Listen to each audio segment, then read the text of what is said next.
This episode of the Pageant Project is proudly brought to you by Diamond Heels. Diamond Heels supplies shoes to women for every occasion, including figure and bodybuilding competitors, pole dancers, and of course pageant queens. With over 350 pairs in stock, they offer a personalised service, including fitting and prompt Australia-wide delivery. Check them out at diamondheels.com.au and make sure to use the coupon code TPP to get 15% off your next order. I'm Krysta Heath and I'm competing in the Aussie Power Pageant, and this is my interview with the Pageant Project.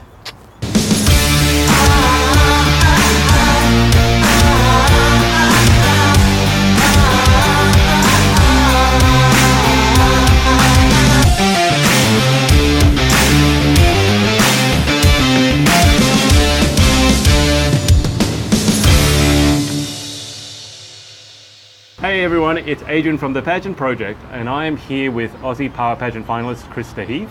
Krysta, welcome to the show. Thank you. We've been here for about 20 minutes already. Yeah. Krysta trying to get her introduction right. Then Adrian trying to get his introduction right. It's been a bit of a mess, let's be honest. Yeah, let's be honest. I need to eat that chocolate. Yeah, by the way, thanks. Guys, in case you don't know what this is about. This episode is sponsored by chocolate. Yeah, Cadbury, specifically. Marvellous Creations. And Krysta will taste test this and then let you know how it goes. Yes, it could be terrible. I've never tried it before. That's great. So, Krysta. Yes. You were in Miss Grand. Yes, I was. And how did you find it? Yeah, it was good. It was a great experience for a first pageant. Like, I didn't know what I was going into when I signed up for it. So it was really great to get in there and have it all set out the way it was. It was great because Danny did a good job at making sure that we all knew what we were doing before the actual night. So when we got there, we were all really calm. We didn't even have nerves going up, so that was good. Yeah. So how did you find Miss Grand? It was a bit challenging for me because I'm not heaps big on makeup and hair. I had to learn a lot of stuff very quickly, which was good because I needed to learn it.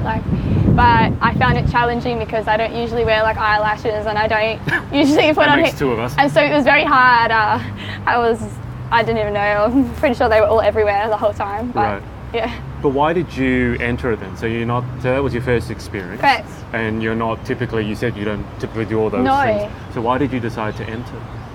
I think for me, like I mentioned in my last video, it was a lot to do with who I was as a person. Like I was bullied a lot, so I didn't always think that I looked good. But I have a lot to owe to my parents actually, because my mum and her best friend, it's kind of lame, but like I really didn't like who I was, and they spent 2 whole years telling me every day that I was pretty or that they loved me, giving me heaps of encouragement to the point where I actually felt like I was. Yeah. And after I got my braces off, I started to feel confident, so then I wanted to do this project, like this pageant, because for me it was just a bit of fun really. I wanted to get into it and it looked like a good starter. Yeah. And now you're a finalist in the Aussie Power Pageant, which is both Miss Global, Miss Intercontinental, and it's also Australia's Teen Queen, although you're not entered in that one. No. So how far do you think that you want to take it? I know this will just be your second pageant, but have you thought about what you want to get from the pageant system, or are you just going to keep doing it for fun and see what happens, or do you have a particular goal? I would love to go international. My passion is children, so this pageant, we get to choose our own fundraiser and what we kind of promote, and I think that's really good because I get to promote what I actually want to promote, and I can be an ambassador for programs that I wanted to be an ambassador for. Yeah. And so I think this pageant would open up a lot of opportunities to be able to actually talk about what I am really passionate about. And so I'm excited because my dream is to make a better world for children to grow up in. Like I've got 4 foster brothers, and I've seen how their life is coming out of that, and it's terrible. I wouldn't wish that on my worst enemy. So for me, I really want to help make a difference, even if it's just a small difference in how people just even view children coming from these sorts of backgrounds, because we're in a really unforgiving society. And so I want to make them more aware of the reasons why things happen or why children might act certain ways and what we need to do to help them. And why are you so passionate? I mean, I can see the passion. Yeah. Where did that begin? Was it in part because you were bullied? No, I've known pretty much since I was little that I always wanted to work with children. You can ask my parents. I've always been like, I want to be a kindergarten teacher. I want to work in preschool. And as I grew up, lots of circumstances happened. Like obviously, my parents became foster parents, and we got foster brothers living with them, and they were really little, and I loved them so much. So it was, for me, it's kind of something I always knew I wanted to do. But since I've got older and obviously been able to start studying it, it's the more I've got kind of really like, this is what I want to do. Yeah. Yeah.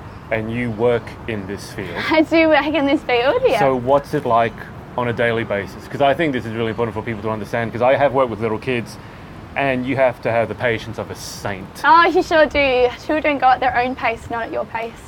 Like yesterday, actually, I was trying to get this trolley out of the door, and I was like, "Oh, can you move?" Because he's putting on his shoes, and he's like, "When I'm finished." 20 minutes later, he's still trying to put on his shoe, and I'm like, "Oh man, come on, just move. I'm growing old here." And he's like, "Don't rush me." And I'm like, "Oh." So yeah. He told you not to. How old are these kids? 4 and 5. I know, they got the attitude. Oh man, telling me how it is. These are going to be the leaders of tomorrow. Yeah. But you know what? They're cute at heart. They have their moments, but they're pretty generally cute. And just back on Miss Grand for a sec, the charity, the cause that you raise the money for, UN Women. Yeah. I saw that you managed to get, is it announced, or you were mentioned in Parliament? Yeah, so tell me how that happened. Oh, it was crazy. Yeah, I did get mentioned in Parliament. So I contacted the local mayor, Jenny Atkinson in Maitland, and I asked her if they could help me out with coming up with some like sponsors, or maybe just helping me with a fundraiser, or promoting me so that I could get more people in to help. And she kind of said, they said as a team that they can't really promote an individual person, they can only promote a cause, otherwise they look biased. So I was like, okay, so promoting you as a person was out, and I was like, okay, that's fair enough, because I understand that. But they were giving me lots of contacts and people that I could talk to about getting sponsors and about getting help.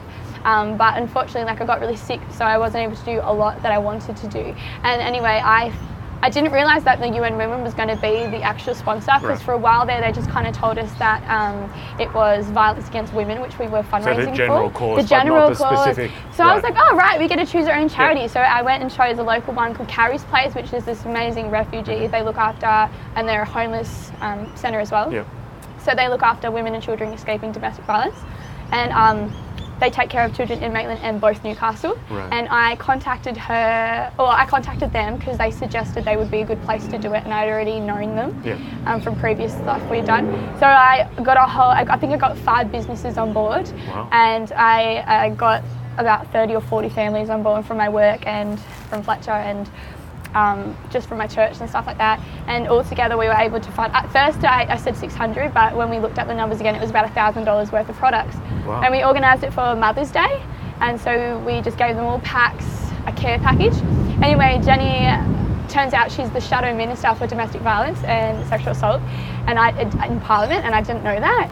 And she caught wind onto what I had done for Carrie's Place, and yeah, that's how this video came about. It was just all just thanking me for the work I'd done with them, and just promoting me, and it was really cool because I was like, what? So how does it feel being a celebrity? I wouldn't go that far. Because also your Facebook, we were talking about this before, your Facebook video from Miss Grand has had over 1,000 views. So I think in all seriousness, obviously you must be surrounded by a network of people who are very supportive. I am, I do. I owe a lot to my family and my work, because they're so supportive. Like my work in Fletcher, they have just changed everything. They've let me go on these, they've helped me out with fundraising, they've changed my work so that I can go, covered me, and they're just so supportive. And then my family, they're really supportive as well. So I have a really good network, which really helps. They all came actually to the Miss Grand Australia, they all had a table, and it was really cool. I was trying not to laugh and walking, because they're like, yeah, go Krysta, woo! And I'm like, okay, be serious, this is the high fashion runway, don't smile. And then there's a picture of me half. Is that the one where you're wearing sunglasses and the black outfit, and you're all supposed to be looking really serious, and it's a half smirk? I think there were a few people who were having a bit of problem pulling off that whole high fashion pout. I was fine walking up, and then until they yelled out. And then I saw them, and they looked, and I was like, and then trying to keep it together. That didn't happen very well. And so they've got a lovely photo to remind me that I cracked a smile. Memories. So where do you see yourself, might be a hard question, but in a year or 5 years or 10 years? I mean, you are a very busy person. I have. Like almost everyone that I interview, but do you have an ultimate, where you want to end up? Yeah, I've always wanted to run my own childcare centre.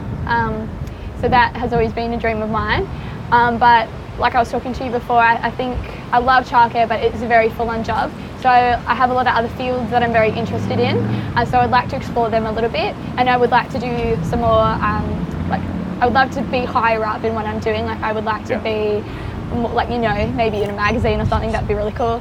And just even going into like a bit of film, because my dad just actually got this movie. I saw that. Actually, tell us more about that, because that's really exciting. Yeah, so my dad's a movie producer. He produced a movie called Yesterday Girl with his partner Mark Garrick, and they actually met through TAFE, Find the TAFE. They were doing, so it's really cool.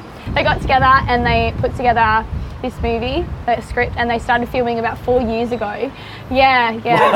that patience. It's a low budget film because obviously they've been putting it together, but they got a lot of amazing things. So they've got a world-class Olympian horse to be one of the horses in their movies. They've been able to shoot at places no one else has been able to shoot at, and then they've destroyed it. So their movie's actually like a landmark for some of them because it's got historical buildings that no longer exist. Wow, okay.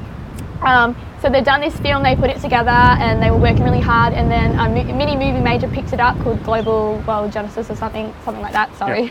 And they picked it up and they finished doing all the edits, and then my dad and Mike finished it up, and then it went over to the Cannes Film Festival. I don't actually know how it went, but then it went to the LA, and in the LA festival it's just won Best Sci-Fi and Best First Time Director.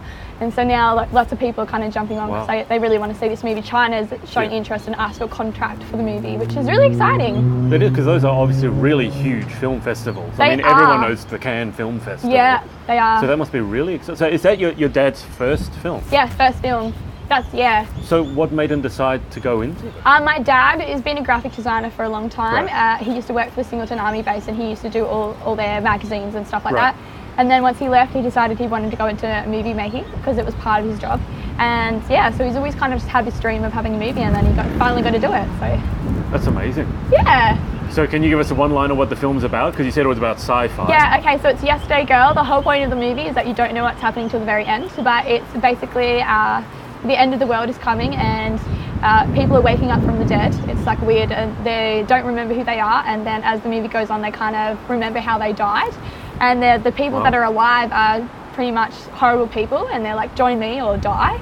And so the whole movie, they're trying to escape from these people that are out to kill them. Right. Is this the one that you were painted up as a zombie for? That's the one. Oh, okay, right. Yeah. Okay. Yeah, Walking Dead, I've been corrected. I'm the Walking Dead. Right, not I a get zombie. to hunt the main character, so it's pretty cool and in a nightmare. Yeah, that was pretty graphic makeup as well, by the way. It's like all blood and stuff. Yeah, it was really, it's even worse. It was a really hot day when we were filming it. And bad day to be a Walking Dead. Look, I just didn't put sunscreen on. So I had a competition for my gymnastics like 2 days later, and when I washed it all off, I had all these blood stains like from the sunburn. And so in my pictures, you just see like all these blood like marks of like burn, and then the normal skin. So embarrassing. That would have been a nice side of gymnastics to have all this like stuff all over you. Everyone's like, what the hell? Like, did you do like a really botched like tanning job? And I'm like, no. No, I played zombie for the day and got sunburned. And then they were like, why didn't you just put a fake tan on? And I was like, that would have been the logical thing to do, to cover it up. But I'm me.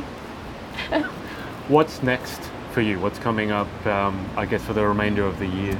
Well, I'm competing in the Country Girl National Finalist list in August in Newcastle, and then in September I'll obviously have the Power Pageant. At the moment, that's all I really have planned because that's a big chunk of it, and then I'm finishing off my degree, working, and then whatever else happens kind of just happens. Yeah. Obviously I'm with Royal Modelling, so if I get some jobs with them, that's pretty cool. And I got some friends, so I'm always doing something. Yeah. The modelling, is it something that you're just doing as fun? Or is it something that you're doing more as a career and you want to see how far you can take it? It's wherever it leads, really. Yeah. Currently, I'm just doing it for fun. I like doing it. It's a good experience, and if I, get paid and for someone taking my photo, that's pretty cool too. But I would love for it to go pretty serious. Like I love to be doing something really cool. What's the hardest part about modelling for you? Or pageantry? Oh, yeah, look, the makeup's pretty tough. Yeah. But I love it because I like looking pretty, but it's really hard for me to do. What's the hardest makeup part to do? Seriously, the eyelashes. Oh my God. Yeah, I'm there for like probably 40 minutes. just pulling it out. After I'm just walking off like, So we can find you an eyelash sponsor. That would be, aside from the chocolate sponsor. Yeah, the magnetic ones. That'd probably be the way to go, or at least you'd be happy to be an ambassador. Yeah, even eyelash extensions, so I don't have to put them on. Yeah. Someone else do them for me, please. Save me from my misery. Yeah. Yeah. So, Krysta, for people to follow you on social, to follow your journey, Yeah. what's the best platforms to get you on? Instagram or Facebook. So my Instagram is Krysta_Heath, pretty easy, and my Facebook is just Krysta Heath. So nice and easy. On Facebook, if you try and add me on my private account, I probably won't add you because I don't know you. So I have a public page, that's the way to go. And I keep you just as updated. Okay, that sounds good. All right, okay, so we're going to finish with the same 10 questions that I Okay. give everyone. All right. I tell people this is the most pageant-esque part because it's sort of Q&A. Okay. Let's see how you go. So 10 questions. Number 1, what is your favorite word? Word. I knew you were going to ask me this one. I was trying to think of it in the car. Because I don't really have a word, I have a phrase. It would be, oh my gosh. I always say it, I'm like, oh my gosh. Like, really? Oh my gosh. Very polite of you. OMG. Okay. No. I just don't say the other one. I always like gosh. Yeah. So then everyone's just like, oh. When I interview people, there are two schools. One are the people who will not say any curse words, and then the other ones who are curse word every second word. Yeah, I'm not a curse word person. Okay. What about number 2 then? What's your least favorite word? Oh, probably swear words actually. If I hear you like swearing around me, I'm always like. Okay. Good to Yeah. know. All right. In life, what turns you on? What gets you excited? So many things. I'm a bit of an adrenaline seeker. I love to do like stuff that makes me like nervous or puts me out of my comfort zone. So like skydiving, like hiking, camping and stuff, rock climbing. So I'm a pretty outdoorsy person. What's the craziest thing you've done? I mean, skydiving. Skydiving, skydive 15,000 feet. How did you find that? Oh yeah, really intense. Did you scream all the way down, or No, you laughed all the way no, down, or you look, went again? And... It was on a date. Yeah. I went skydiving with. So I was trying to be really cool, be like, yeah, I got this, it's no problem. And they're like, oh, you'll jump last. It ended up having to jump first, and they do the thing called a pre-jump flight check, and so they have to stick you out the plane and stick you back in to make sure there's no one underneath when you jump. Say that again. Yeah. They have to stick you out of the plane. Yeah. To why? What? So like you sit and you have to go out the side and you have to make sure that there's no one underneath the plane, so when you jump, you're not jumping onto another plane. Oh, okay. I think like you're checking for someone underneath the plane. I'm like, why would there be anyone underneath the plane? Hey Joey, how you It's like, going? what are you doing there? Let go. Don't you feel awkward there? A bit windy? So you went skydiving on a date? Yeah. So he was really good looking, not gonna lie. I know, it sounds weird. I've always It's wanted... not much, like you can't have much conversation when you're skydiving. Though. No, I know. I mean, we hung out before that and then after that was just like the real incentive, but it was exciting for me. I've always wanted to go, so I was like, yeah, but then I had to actually act really cool, and I was like, in my head I'm screaming like, oh my gosh, I'm gonna die, and then on the outside I was like, yeah, it's no worries. Okay. All right. By the way, I didn't actually keep my video because I did not keep it together. What did you? Well, no one looks like the face never looks good. Look, I thought I would look cooler, but I was No. No, Everyone's cheeks end up here. I was just mortified, to be honest, trying to catch myself. Must have been pretty bad video.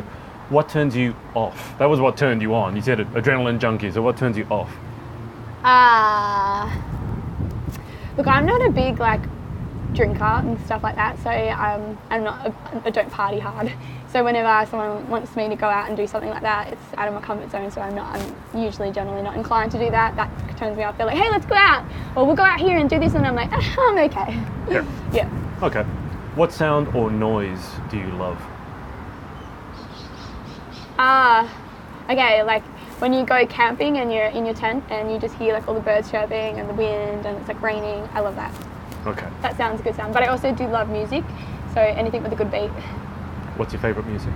I have so many. I like the pop rising genre on Spotify, but currently at the moment I'm really into Chainsmokers and they've got some good stuff. Yeah. Nice. Oh, and I know it's really bad, but Jason Derulo's new music coming out is pretty sweet. He's got some good tunes. Why is it bad? And whenever I say Jason Derulo to people, they're always like, I don't like Jason. But the only thing I don't understand about Jason Derulo song, is there a single Jason Derulo song where he doesn't say his own name? That's the only... Yeah, this tune, yeah. He doesn't say Jason Derulo in every song now? So, Colours, that he's just pulled out, and If I'm Lucky, they're my two favourite songs probably of this year. And yeah. And he doesn't say his own No, name? he doesn't say his own name. Okay, that's the only thing I don't really like about Jason Derulo is he says his own name in every You know, so many artists do that though. Nicki Minaj, like self-promotion. Anyway, so what sound or noise do you hate? Oh, I'm really against Skrillex, like that techno music. Anything with a really annoying techno beat. I'm in the car and there's one good song and I literally let it play right up to the point it goes through this techno moment and then I skip it. Okay, so music, I'm seeing is an important part of your life. Yeah. Okay, if you could have one superpower, what would it be and why? Oh, actually I was just talking about this the other day when I was watching The Incredibles. Yeah. Yes, I watched The Incredibles. You're not the first person who told me that, believe me. Well, I've been waiting 12 years for that movie. No, I would love to have like the invisibility and the force field. I think that'd be a really cool power to have. And after seeing it on Marvel and they made that chick pretty damn cool, I like that role. Nice. Okay. What job or occupation other than your own would you most like to attempt? Oh, look, I've always wanted to be a paediatrician, like a doctor, but I'm not good with blood or gore at all. So that was out the door. How bad is not good? Like, pass out? I'm really no. I think I would though in some of those scenarios. I'm pretty squeamish. Right. Yeah, but I've also always wanted to do in the army, believe it or not. Yeah. I can believe that. I mean, you said your dad worked with the army base. Yeah. But like just personally, like I was in like Pathfinders, which is kind of like scouts when I was younger, and we used to always do marching and hiking, and I absolutely loved it. And I think I've been thinking about it pretty hard, and I'd love to have a break and just join the army for a couple of years and then go back to everything. I can see that. That would be a nice break from kids. It'd be almost completely different. Yeah, but it's good because in a way I'm still working towards protecting children, so that's great. So if I could get into a division that kind of looked after, like opportunity to go to another country, like looked after kind of caring for the children and stuff, like that would be my niche. I'd love to do that. Yeah, that sounds cool. All right, what job or occupation other than your own would you definitely not like to attempt? Yeah, a mortician. I don't think anyone's ever answered that before, but that's a good answer. Any particular reason other than, of course, not? Oh, just dead people just creep me out. So it's always like something that's always just been like really creepy to me. So the idea of being a mortician is just disturbing. Okay. All right. Final question. If heaven exists, what would you like to hear God say when you arrive at the pearly gates? I was just thinking like, damn girl. No, just kidding. That I did a good job. I'd like to think that I'd done him well. That I had actually made a difference and he was there. I always think that he probably always kind of works in the background because, I mean, like where I am today, like I got a lot of it just, I worked hard, but it's just come, so it's really good. So I'd hope that he said I had done a good job. Sounds good to me. Yeah. Well, thank you for your time. No, thank you. Thank you for coming over here and thank you for braving the freezing weather and the wind. I think there's a storm about to hit us. Oh yeah, 100%. So thank you for watching and we'll speak to you next time. Hey, it's Adrian. If you'd like some pageant coaching to help you win that title or you'd like to keep up to date with our interviews, check us out at thepageantproject.com. Speak to you soon.